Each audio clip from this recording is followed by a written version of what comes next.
Assalamualaikum warahmatullahi wabarakatuh. Uh, so, Waalaikumsalam warahmatullahi. and we are from group two, group one, and we're going to present about the study case from Japanese tea, traditional tea ceremony. And the first material will be presented by me. So, the Japanese traditional tea ceremony, also called Chanoyu, represents Japanese aesthetics, or they call it wabi-sabi, Zen philosophy, hospitality or omotenashi, harmony with nature, and respect for tradition. They usually hold this tea ceremony in garden in the recent area in the recent time because yeah, the young people think it is kind of wasting time. And these are the unique cultural elements of the traditional tea tea traditional ceremony. The first one we have the philosophy and values. So it is about the Wa, Kiei, and Jaku, the four guiding principles. Wa means harmony, balance between people and nature. Ki is the respect shown to the host, guests, and even the utensils. And also Sei, which means purity, both physical cleaning tools and spiritual by cleansing the mind. And also the last one is Jaku, which is tranquility. It is achieving inner peace through the ritual.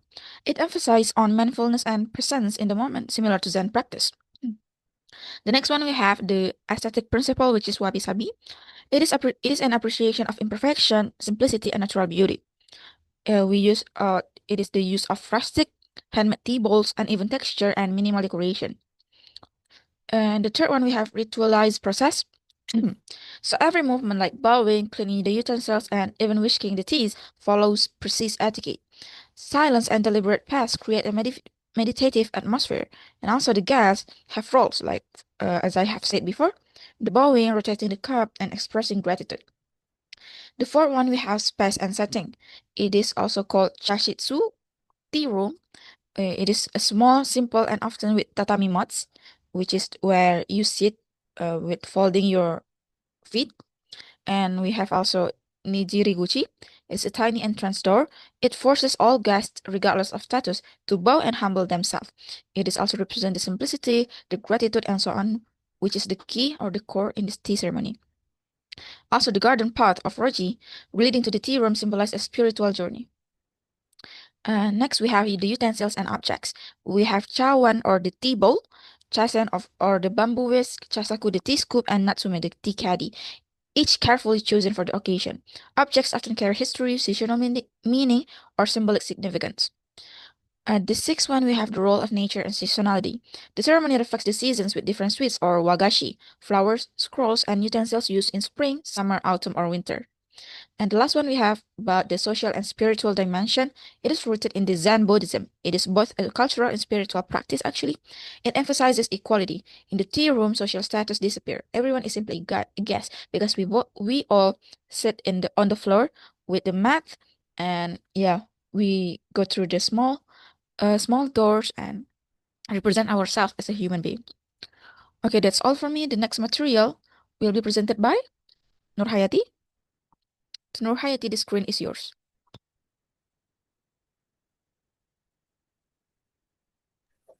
Okay, thank you, Husna. I would like to explain about next material, that is cultural identity significance. So, the practice reflects the Japanese values of mindfulness, simplicity, aesthetic, and also it is respect for the nature and human interaction. So it embodies Zen philosophy and the appreciation of the beauty in everyday life. That they call it wabi sabi. And then also next is about challenges in preservation. So there are several challenges in this tea ceremony. The first one is fewer young people are learning the art due to its complexity and time commitment.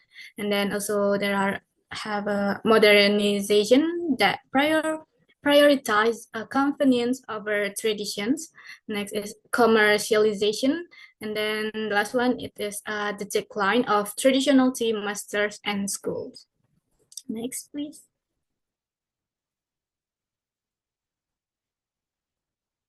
Next is about tourist interaction.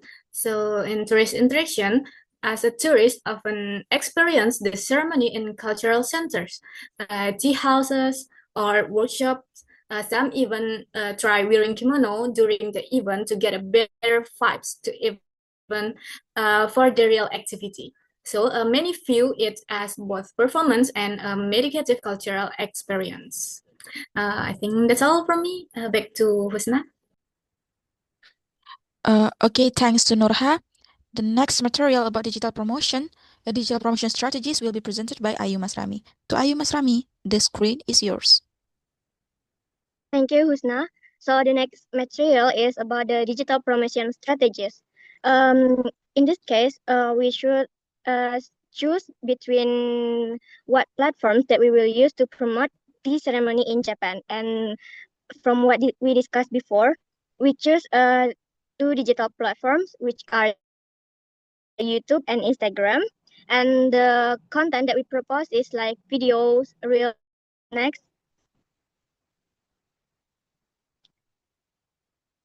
Uh, Next is digital campaign idea. To promote the cultural through digital platforms, we should plan the marketing activities to achieve some goals.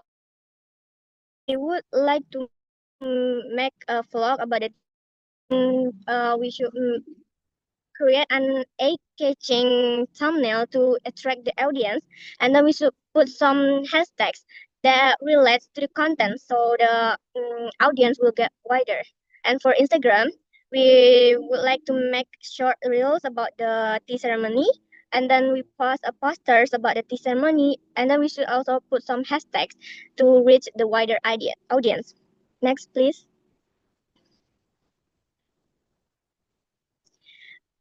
Digital platforms also have their own strength and weakness. The strength is we could reach wider audience, uh, beyond the geographical stuff. Like we can reach the audience that is not just in Japan, and then we have to be to do the interactive comments so the audience can ask whatever they're curious about the culture, and then the creator could answer it in real time.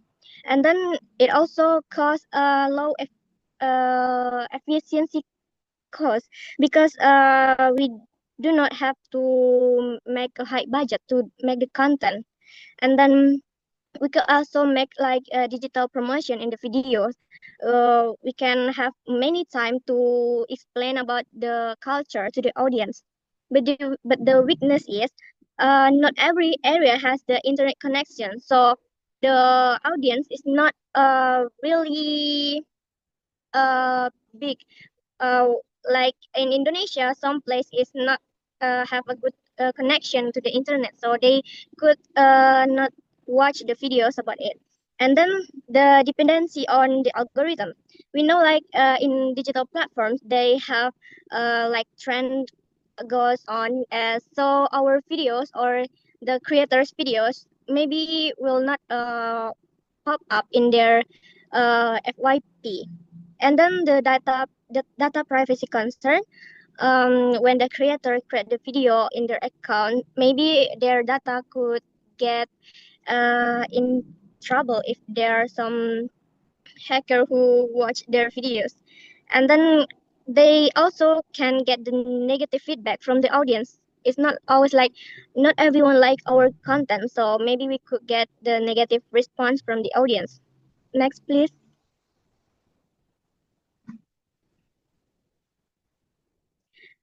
uh, uh, in the digital promotion platforms, the culture might be represent uh, or misrepresent by the creator.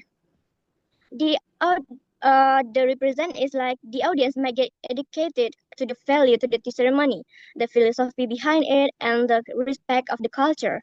In the other hand, the contents might be misrepresented when the tea ceremony is aestheticized, shortened, or commercialized. So it could lose its depth and meaning. And then to improve the content, we should use storytelling and visual, like the narrative, the personal stories, or behind the scenes content to attract more attention than just a plain content. And then we should like engage interactively with the audience. We can use like polls, challenges, hashtags, or live Q&A to invite the participation. And then we can also do a collaboration with influencers and communities. Uh, so we could get a lot of audience from their followers. And also we could provide the context, not just aesthetics videos. We can explain the history, symbolism, and values behind traditions instead of only showing the visual of the tea ceremony. Um, we should also respect intellectual property and community rights. Like we should credit to the original practitioners, artisans, or communities to avoid using cultural elements purely for profit. And then we should also balance the modern appeal with tradition. I think that's all from me.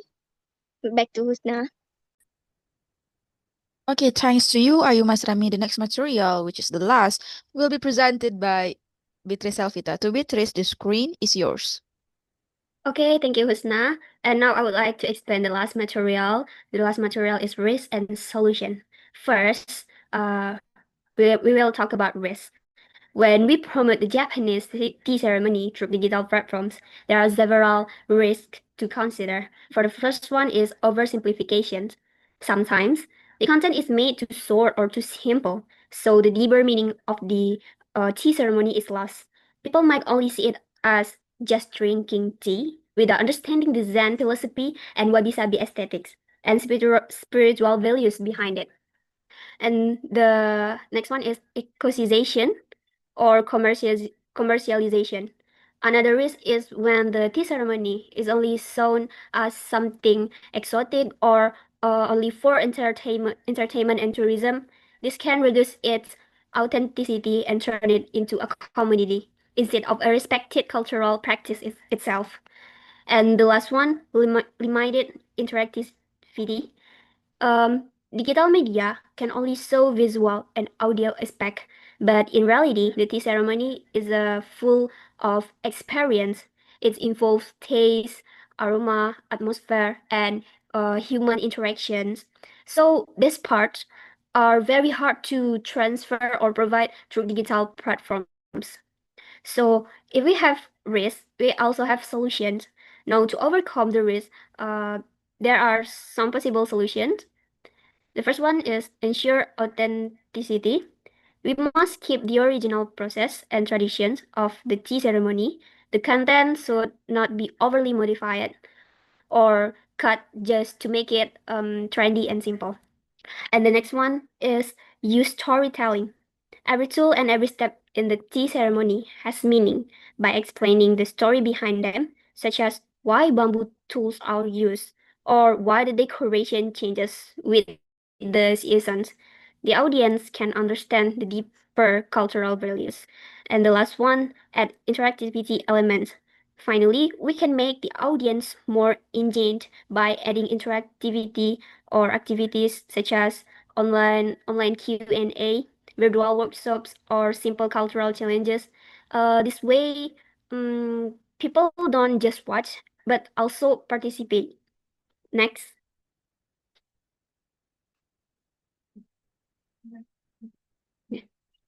Okay, so the conclusion, digital promotion helps to maintain the sustainability of the Japanese traditional tea ceremony by spreading it to wider audiences.